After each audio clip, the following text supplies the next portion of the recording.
Welcome to Pitts Toyota, downtown Dublin, where people go to buy great cars at great prices. We're a family-owned and operated full-service automobile dealership, serving Middle Georgia since 1947. It's our promise to provide you with an enjoyable, stress-free shopping experience. We have a full-service website that's fast, convenient, and easy to navigate. We provide a balance between the big city selection and the warm, familiar atmosphere of a hometown business. Toyota, let's go places.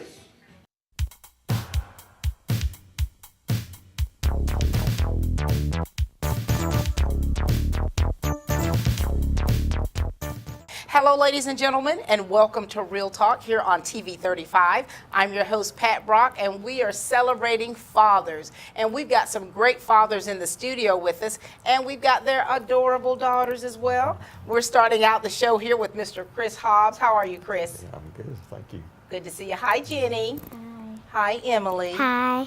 You know, it's a very special time, and this is a time where we want to honor fathers. I mean, fathers come in all walks of life, and Chris, your family, you've got a blended family going on here. You're now grandparents, and you've also experienced something that a family would never want to experience, the loss of a child. Right. Why don't you introduce yourself to everyone and share with us about your family? All right. Hi, I'm Chris Hobbs.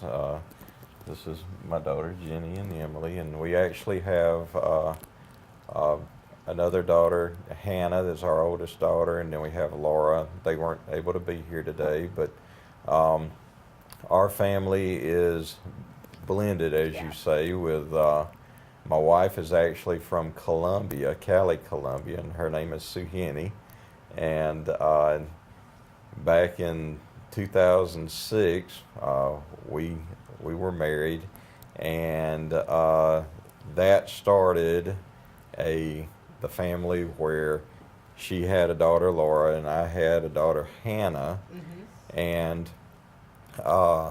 we had to kind of adjust everything. You know, it wasn't the normal everyday thing. Right, right. So I would say somewhere along the line, some words came back to me from my grandfather, and that my grandmother had shared with me, and it was related to, I should say, my great-grandfather. It was passed on that my grandfather himself, Henry Hobbs, was actually a half-brother, and his father always said, we don't do things halfway. Right. And he said that it was going to be all or nothing. It was 100% family or not. Right. And so that stuck with me, and we took that into our marriage, into our family. Mm-hmm. And, you know, Laura from the get-go was mine 100%, and Suhini, my wife, she took Hannah in 100%. Wow. And so that was the commitment we made to each other and to them, and we actually sat down with them and made a promise that even though we had said our vows to one another and stood before God and made a commitment to each other, right, we wanted to make sure that they knew that we were committed to them as well. Wow, that's beautiful, Chris. And that's really beautiful, because when you're talking about blending families, and you all are also an interracial family as well. That's and right. So when you're blending families like that and different cultures, and you have the children that you're bringing with you, you have to be able to have that communication. And so that's wonderful that you started it from the get-go. Right. All right, we've got your little girls here. Jenny, you want to talk to us? Share with us about you. My name is Jenny Hobbs. I'm 10 years old. I will be 11 in December. I go to school at East Lawrence Elementary. I will be going to 5th grade. 5th grade. You're growing up, Jenny. You know that. Yes, ma'am. How does it feel for you to be here with your dad today? It feels awesome. Feels awesome. All right, Emily. Hey, baby girl. Hey, Talk to us. my name is Emily Hobbs. I am 7 years old, and I will turn 8 in June. I am going to 2nd grade. You're going to the 2nd grade. You two are so special. Now, Emily, you know, we're talking about Father's Day coming up and how special dads are to us, right? Right. So you have a very special daddy here. Tell us what's so special about your dad. Well, he's always there for me. Mm-hmm. And in hard times, he'll help me.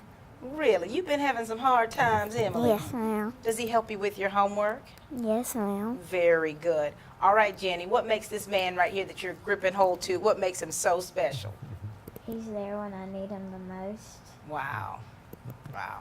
When you hear the younger two talk like this, Chris, you know, how important is it for you to be there for your kids? Well, it's something that's really, I grew into it as a result of when I was younger.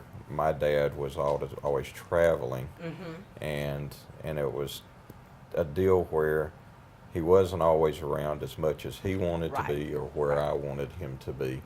And now, with my occupation, I kind of taken into the same role of having to travel a lot.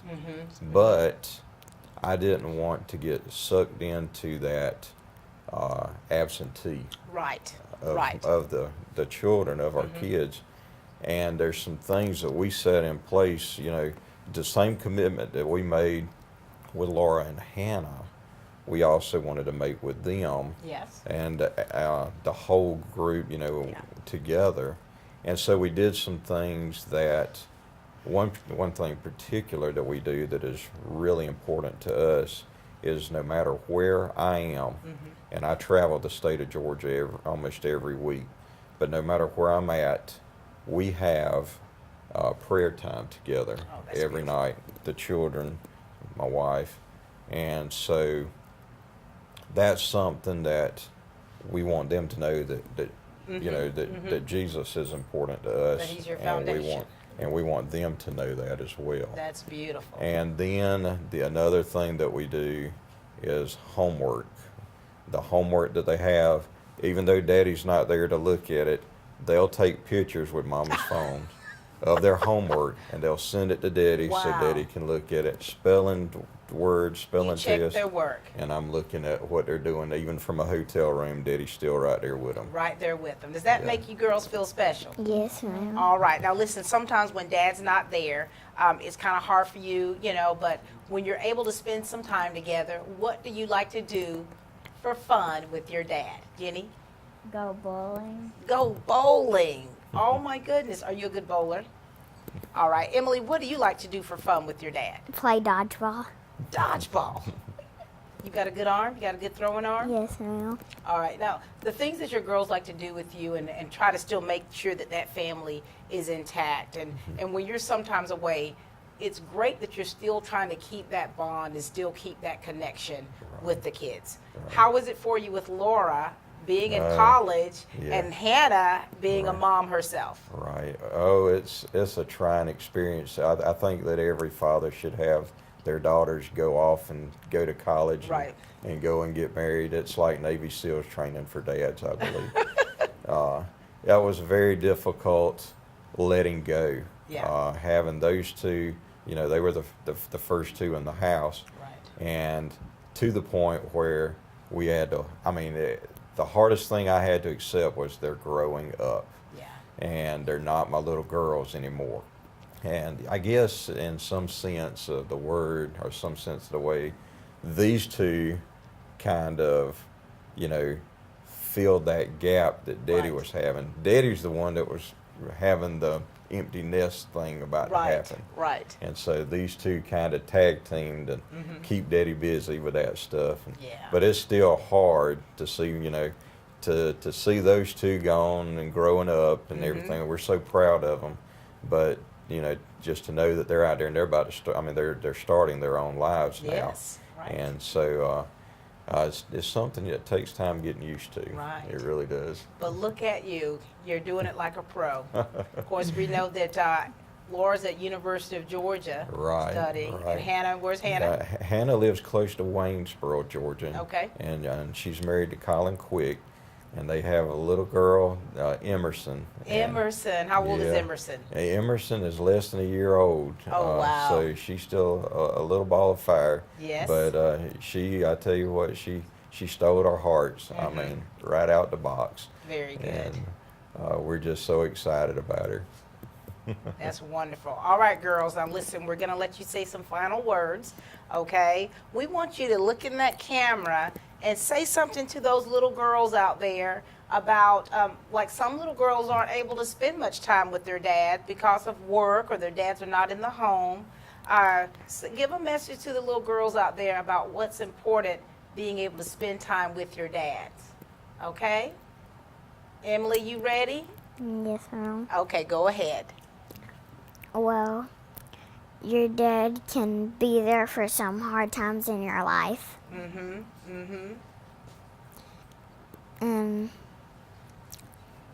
dads are very important for people because some little kids don't really understand what it's like to really be close to a parent like that. Yeah, and so you're blessed, aren't you? Yes, ma'am. So sweet. Jenny?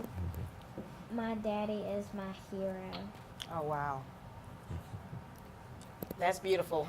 Everybody's dad should be their hero, shouldn't they? That's sweet. Chris, what last words do you want to give? Because from your position of being a blended family, a stepfather, having 2 younger children, and you also lost a child Right. as well, and we, were sensitive to that fact. Right.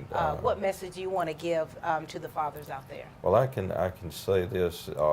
First of all, whether you lose a child to cancer or whatever, or to college or to marriage, it's all the same thing. You feel. I mean, even though I lost my firstborn child, Katie, to cancer, and that was a painful experience, I would say that having to watch a child go to college and having to watch a child grow up and get married, love them while you can. Love them while they're home, because you don't understand just how fast they grow up. Right. And they're going to be gone before you know it. Before you Cherish know it. every moment you can with them, whether you're there in the house with them or not.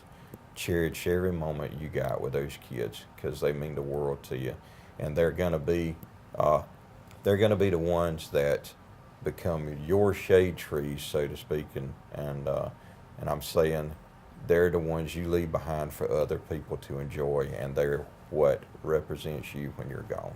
Beautiful. Thank you. It's been a pleasure, Chris. Thank you. Always a pleasure. Yeah. This is Chris Hobbs, Jenny, Sweetie Pie, Emily. You know I'm crazy about you girls, right? Yes, ma'am. Are y'all crazy about me? Yes, ma'am. Love it. We're going to take a commercial break, ladies and gentlemen. This has been the Hobbs family, and you're going to meet the Edwards in just a few. Guys, it's time to make your country bad boy country.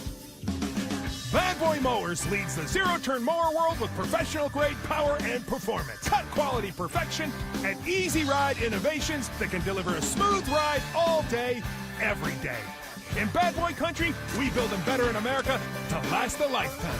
747 cc's, 60-inch cut, $49.99. All-American value, made American strong. Mow with an attitude. See Cullen Supply and Engine Service, your Bad Boy dealer. We are back, ladies and gentlemen, and we've got another awesome dad with us. We've got Pastor Willie Edwards and his beautiful daughter, Hannah. How are you guys? Good, how are you? We're doing just fine. Nice to see you, preacher. Good to be here with you. Now listen, this is really special to be able to talk to you from the perspective about being a father, because that's a very personal thing, and we thank you for being with us today. So share with us about fatherhood and about your family, Pastor. Well, first of all, about our family, I would have to describe our family as extremely busy. Yeah.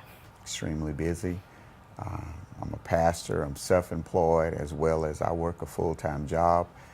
And my wife, who teaches school, she also coaches the girls' basketball team. So we are extremely busy. Yeah. But I'm grateful to God for my kids. Yeah. I love them dearly. I'm proud of them, and they have a tough road as well. And as far as, you know, things being difficult, as far as dads, I would say for me, being able to deal with the pain of telling your child no when they need to hear no, and just waiting on to see it manifested, that they understand that no was needed at that time. It's pain that I have to go through because I know they want a yes, and I have to watch their pain also. Right. So I gotta be in pain because I told them no. Then I gotta watch them be in pain. But when it's manifested that they understand it, that's an awesome feeling. Well, here's your baby girl Hannah here, who doesn't look like she's ever told no, not much. Hannah, talk to us, darling. Talk to us about your life and where you are now. We know you're a graduate of East Lawrence High School. I am. Share with us, darling. Okay, well, my name is Hannah Edwards. I am a 2016 graduate of East Lawrence High School, honor graduate, and I am currently attending Claflin University, where in next fall I will be a junior. And I am a part of the honors college there at that university, and I will be 20 in a month. Oh my Lord. Hannah, you're doing great things. You're also a former queen as well. Yes, ma'am. How has it been for you growing up in the Edwards household, Hannah? In the busy household? Busy. Yeah. It's always something going on. We always have an event or a church to go to, and you just hop in the car and go. And go. And go. And the sacrifices, Pastor, that you all have to make, you know, being a pastor in that first family and those sacrifices, how do you balance all of that with your full-time work, your, you know, being self-employed, pastoring a church? How do you keep things balanced to still be able to have that family time? Well, one of the things that is extremely important to us is vacation time. You know, when we get an opportunity to go on vacation together, we really try to enjoy one another, because we rarely get it. We rarely get it. You know, we live a life where most times we got to keep a smile on our face. You know, we don't even want the church family to see our kids discouraged. So, you know, so vacation time is extremely important. And sometimes we go places, you know, I have this thing that they love. I said, Edwards, we go out, we get lost, but we always find our way back. You know, so we sometimes just drive and go. But vacation time is extremely important, and although we're so busy with the church and other things, when the kids have something going on, we do our best to be there for them as well. You know, so we make it happen. You make it happen. And Hannah, you know, growing up with your dad, how, you know, what's been so special about your relationship and you two being a daddy's girl? I think for us too, we have our thing with music. We both really like music, so being in the car with him, like on the way here to this interview, listening to old school music, kind of listening to his culture when he was younger, and I kind of cling to that part. And then he's really funny, and he's pretty adventurous. So, and then his love for sports, just sitting around, just talking to him. Yeah. That's nice. And so for you, you kind of had to change a little bit, shift, because you are in college now. Yes. In college now. Dad, how was it for you to let Hannah go? How did you do? Did you do all right? I did okay on the surface. Right. But it's, you know, it's tough, and now that she's driving. Oh Lord. You know, so it's difficult. You know, she has a, you know, 2.5 to 3 hour drive. Right. You know, so it's always on my mind, you know, that God would bring her home, you know, safely. But I trust, you know, that we've done our best with her, and she's delivered. She's doing an awesome job. I want her to keep it up. Yeah. She is an extremely hard worker, and I'm just grateful to have her as my daughter. Oh, how sweet is that? You know? Now, Hannah, where does your personality come from? Oh. Are you a combination of your mom and dad? I think I'm a combination. There are some times in conversation when it's just the three of us that they'll point out, that's you, that's your mama. Right. That's you know, every now and then they can catch where it comes from, but I think it's pretty much a combination of both. What about Gabe? He's my dad. Lord have mercy. all the ways. Gabe is your 15-year-old son, is that right? Yes. And then you have 2 older children. That's correct. And you're a grandpa. Yes, I am. Grandfather of 5. How does that feel for you? Because I know you still think that you're young. Yes. It is, it's an awesome feeling. Yeah. You know, when I can, you know, my older son, Jamal, he looks so much like me. And, you know, and his oldest daughter looks so much like him. So when I see her, I say, that's me. That's you. You know. Yeah. But it is, it's an awesome feeling. It really is. And it just happened so fast. It was like it was no grandkids, then bam, it's 5 all at one time.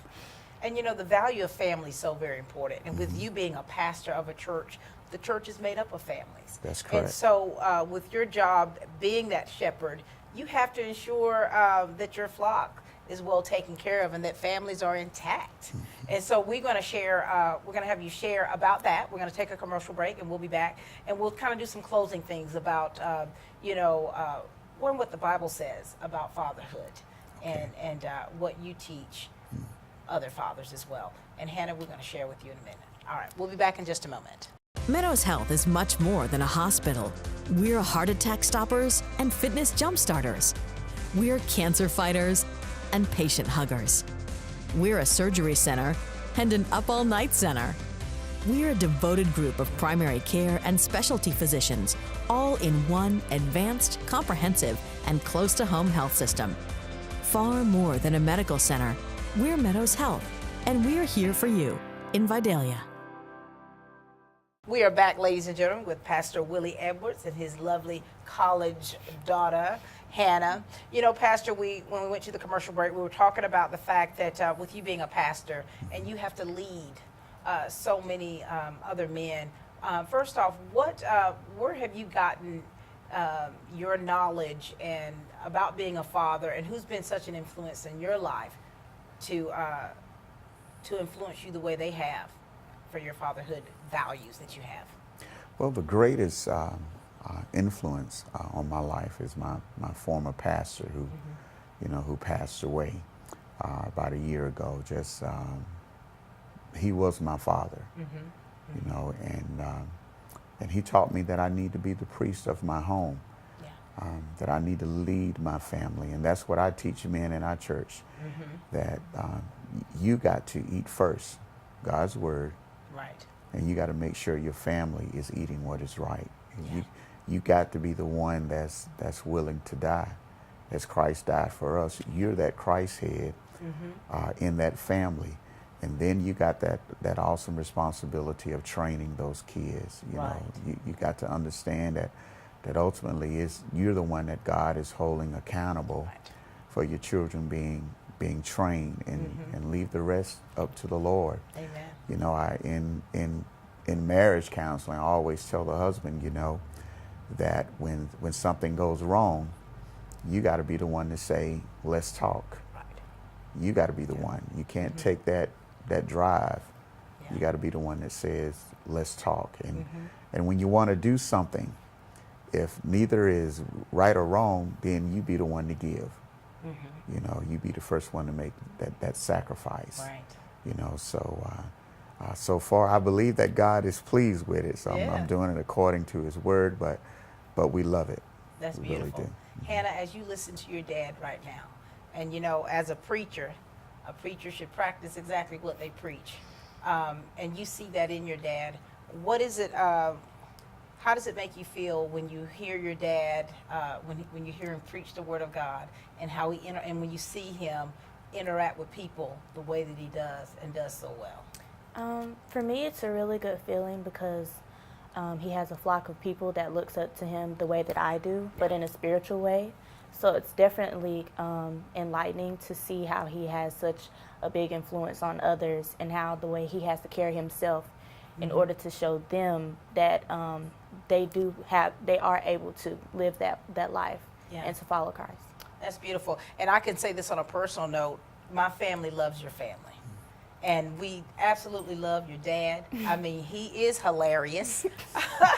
but he's also a man, a stand-up man of God, because I think, you know, witnessing him preach, I think you preach. My first time actually hearing you preach a sermon was at my sister's church. Correct. And I was sitting there like this. You better preach, boy. because to see you operate in that vein was a blessing to see. And to see your relationship with your wife and your children, that makes you even more of a special person. And to hear you today talk about what the Bible says about fatherhood and how you're teaching other men to be. I mean, that's beautiful. And we want you to kind of really encourage fathers out there, because, Pastor, you know that there are a lot of men that are incarcerated, who have children who are waiting in the wings. You know there are a lot of children out there who are fatherless, who have lost their fathers who aren't even connected to their children, who don't get to see their children. And there's some fathers who are overwhelmed, fathers who are single parents, having to raise their children. So there's so many fathers out there, and in whatever state they are, they need an encouraging word. And so we're going to give you the floor to do that. Okay, so I'll let you think about it for a minute. Hannah, you're very blessed, Hannah. Yes, ma'am. You're blessed to have a mother and father who are in the home, who love you all, who care for you. You don't really want for anything. But there are a lot of kids out there who are not afforded the same opportunities as you are. And you can see that when you're in college. You can kind of tell the ones. And you've seen it in high school, where there are some that come from single parent homes who've had, you know, discord with their fathers. And you see that, and so there's a certain way that you sometimes have to even carry yourself to encourage that other person and not make them feel bad about their home life. And so, Hannah, we're going to let you give a word out there to the young women and the young men out there about the importance of having a father, and the ones who don't have fathers, to still encourage them. Okay? Okay. You ready, darling? Yes. All right, this is Hannah Edwards, ladies and gentlemen. Okay, so for those who do have their fathers in their life, my message to you is to cherish them while they're around, because you never know when they'll be gone. Or, and if you don't have your father, if you have a father figure, and if you have your mother, cherish her as well. And look up to those who have such great influence on you, and take heed to their warnings and their encouragement, and any type of advice that they give them, because they're only looking out for your best interest. That's beautiful. All right, preacher, we're going to let you take it to the cross. Well, I would like to say to the fathers out there, if you don't have a relationship with the Lord, I can only encourage you to do that first, because God will guide you in every area that you need guidance in. The Word of God says that the steps of a good man are ordered by the Lord. And once you come to God and just execute His Word in your life, then trust it. With your children, trust His Word. And despite where you are, where you've gone wrong, or what may be possibly going wrong in your life right now, you are not too far away from God for Him to turn things around for you. But when I think about fathers, I'm often reminded of the father of the prodigal son. He raised two young men in the same house. He gave both of them the same training, but one of the men wanted to go out at an early age and do his own thing. The thing that I loved about the father is that he trusted what God had put before him. He was there waiting on his son to return, because he trained him up right, but he never left home to go after the child. And sometimes that's tough. When our kids go astray, we want to run after them and correct them. But if we've done our part as fathers, just wait on God. Wait for the manifestation of the Lord to enter their lives. And if you've done your part, God will show up. He will bless you. He will take care of your children. And you will feel so great for how you trusted God and seen His Word manifested in your life. So my word to you is to trust God and trust what God has instilled in you. That's beautiful. Thank you so much, Pastor. Thank you, because you're evidence of trusting God. Praise Hannah, God. It's been a pleasure, always, my darling. Thank you. Keep moving forward. Pastor Willie Edwards, keep Bless preaching you. the word. Amen. All right, ladies and gentlemen, this has been such a great time we've had here. We got the opportunity to meet the Hobbs family, Chris and his beautiful daughters, Emily, and of course Jenny, and now Reverend Edwards and his lovely daughter Hannah. It's been a pleasure to meet them, to have them share with us about fatherhood and have the young ladies dote on their fathers. Happy Father's Day to all of the fathers out there. That's all the time we have for Real Talk here on TV 35, and please keep watching.